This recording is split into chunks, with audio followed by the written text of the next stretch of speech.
Alright guys, we're gonna install Zoom today. So I went to the Windows store. All you do is just go to Windows, go to apps. Well, this is what I did, is put apps on here. And it just pulls me up to Windows apps store. Press Zoom.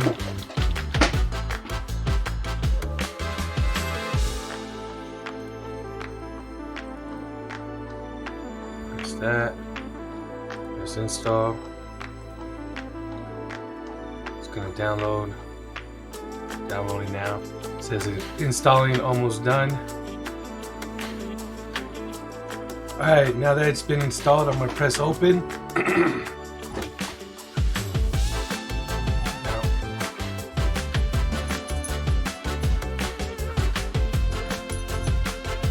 And now that it's been opened,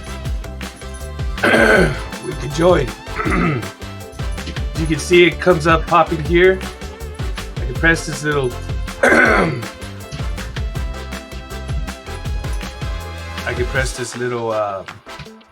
icon.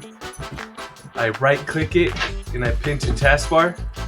Now that it's been pinned, I can move it around, maneuver it if I wanted to. If I want it in the order like this, I could do the same thing with my other ones. I got all these apps on here, so those are important ones for me. And then that's it.